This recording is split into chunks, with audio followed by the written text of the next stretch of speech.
Gracias a Dios por este nuevo momento en que podemos reanudar nuestro estudio bíblico que semana a semana la estamos transmitiendo, compartiendo de lo que está escrito en el libro de los Hechos de los Apóstoles y como nosotros también lo conocemos como el libro de los Hechos del Espíritu Santo.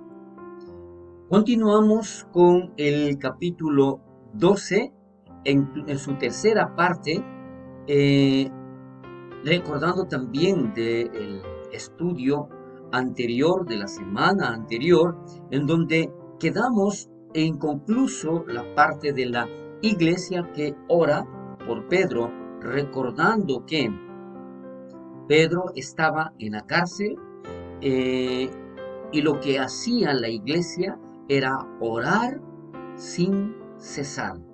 Y declara en este enunciado, hacía sin cesar oración a Dios por Pedro. Entonces, aquí vamos a ver las palabras sin cesar también expresan la idea de comunión, de estar en la presencia de Dios, de buscar de forma incesante o constante, permanente, la presencia de Dios en la vida de la iglesia primitiva que estamos hablando hoy. Entonces, literalmente, la palabra representa a una persona extendiéndose todo lo que puede por conseguir algo. El verbo estenos está relacionado con estenes, un término médico que describe el estiramiento de un músculo hasta su propio límite antes de que éste se rompa. Este comentario lo hace MacArthur. Entonces, ¿qué es lo que nosotros vamos a ver? En este orar sin cesar, muchas de las oraciones no tienen poder. ¿Por qué? Carecen de fervor. Con demasiada frecuencia oramos casi con la actitud de querer que a Dios le importe algo que a nosotros realmente no nos importa mucho. ¿Qué quiero decir con esto? Que lamentablemente sí está bien tener confianza, tener fe, pero no se trata de que yo hago una oración muy rápida y dejo en las manos de Dios y a Él tiene que interesarle lo que yo necesito. No es así. Nosotros tenemos que aprender a orar sin cesar, entrando a la misma presencia de Dios. Entonces, esto es lo que estaba sucediendo con la iglesia primitiva. Pero, ¿qué es lo que sucede? La oración sincera tiene poder, no porque en sí misma persuade a un Dios mal dispuesto. Que se entienda muy bien esto. La oración sincera tiene poder, pero no porque en sí misma persuade a un Dios mal dispuesto. O sea, no significa que en la oración sin cesar yo voy a hacerle cambiar de parecer a Dios. En cambio, demuestra que nuestro corazón se preocupa apasionadamente por las cosas que a Dios le importan. Entonces, nosotros tenemos que buscar la voluntad de Dios, cumpliendo la promesa de Jesús, que declara ya en Juan, en el Evangelio de Juan capítulo 15, versículo 7, donde dice, si permanecéis en mí y mis palabras permanecen en vosotros, pedid todo lo que queréis y os será hecho. Entonces, esa oración sin cesar implica comunión, dedicación, entrega, pero sobre todo confianza absoluta de que se hará la voluntad de Dios. Entonces, la oración, como decía, ¿no es cierto?, tiene poder, pero ¿qué es lo que sucede acá? Tenemos que recordar que ellos estaban haciendo esta oración sin cesar a Dios para que Pedro salga de la cárcel. Entonces, también es importante ver que la iglesia oró a Dios, desde luego. Ellos creían en Dios, sabían exactamente lo que estaban haciendo. Pero puede que parezca obvio lo que voy a decir en este momento, pero muchas veces nuestras oraciones son débiles porque no estamos llegando conscientemente ante la presencia de nuestro Dios, que es grande y santo. Entonces, ¿qué estamos nosotros haciendo cuando queremos entregar nuestras peticiones? No lo estamos haciendo de la manera correcta. Nuestra oración es probablemente muy débil. Es allí que nosotros vamos a darnos cuenta que a pesar de que ellos estaban orando, en cierta forma no estaban esperando o no estaban preparados todavía para recibir el milagro. Más adelante en los versículos del 6 al 11, ahí declara precisamente lo que mientras la iglesia oraba, que estaba sucediendo allí en la cárcel.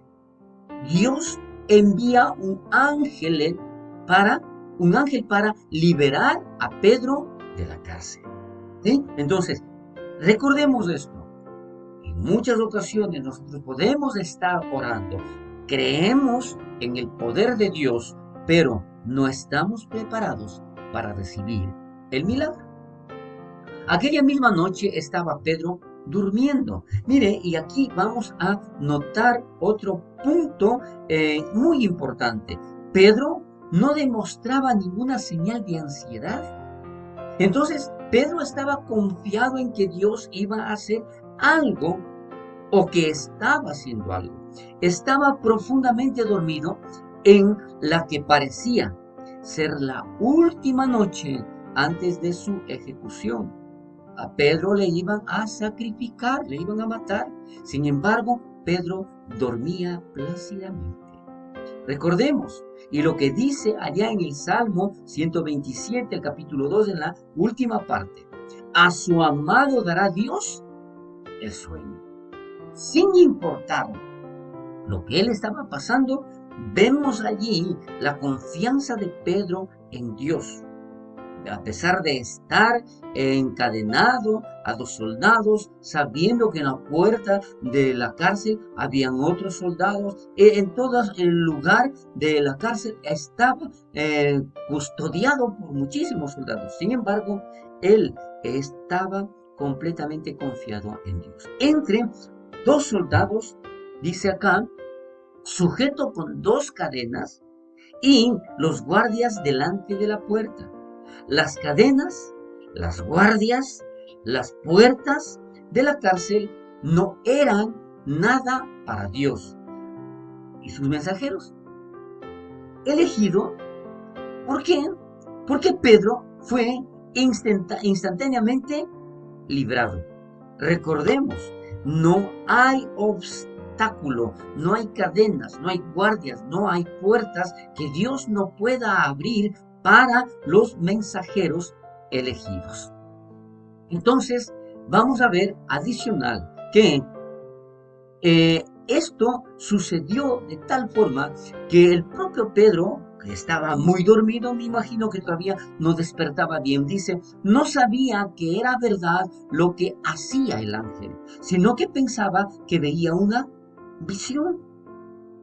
Pedro obedeció, pero esto es lo importante, que a pesar de todo esto, Pedro obedeció sin saber realmente lo que estaba sucediendo.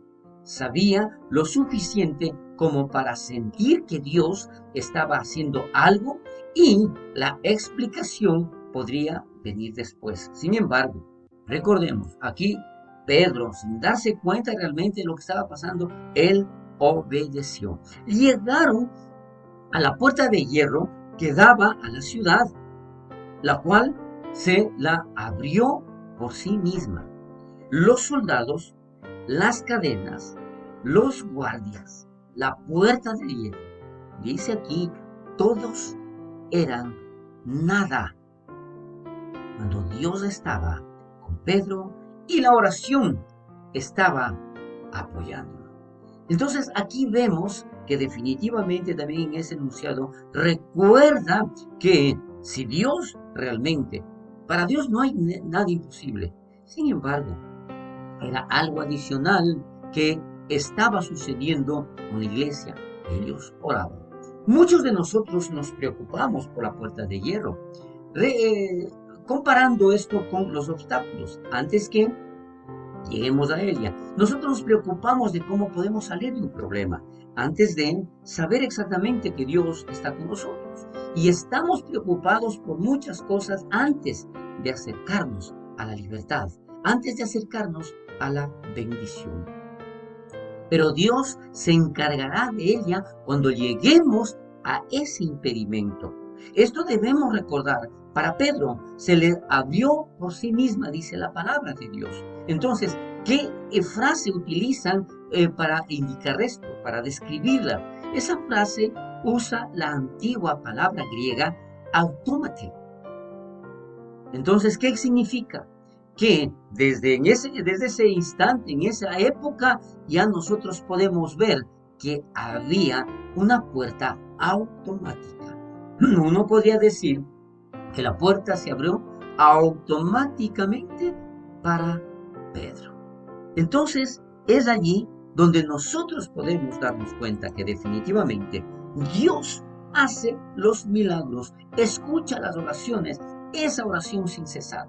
Y dice, y me ha librado de la mano de Herodes. Él se dio cuenta ya afuera, en donde pide y muestra que definitivamente Dios está obrando. Recordemos, allá en los primeros versículos de este capítulo hablábamos de que Jacobo fue martirizado y Pedro en esta ocasión fue rescatado. Entonces, las razones por las que Dios hace tales cosas o no las hace, a menudo solo las conoce Él.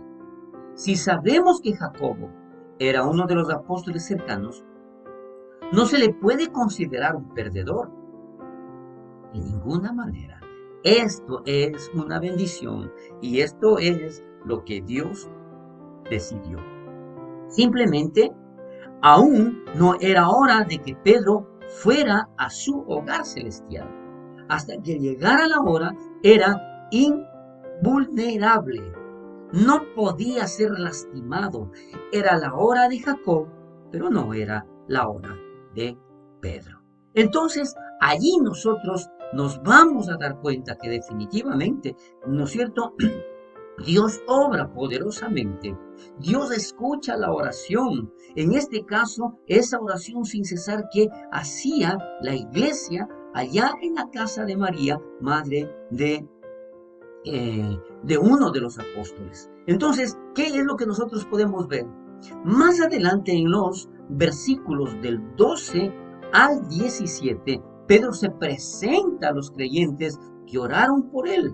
Entonces, el momento en que Pedro sale, y recordemos un poquito que ahí el momento en que él está afuera, el ángel se fue y ahí él fue como que despertó de ese sueño, se dio cuenta que definitivamente era un ángel enviado por Dios, el que le sacó de la cárcel a pesar de tener todos los guardias allí, a pesar de estar encadenado entre dos soldados.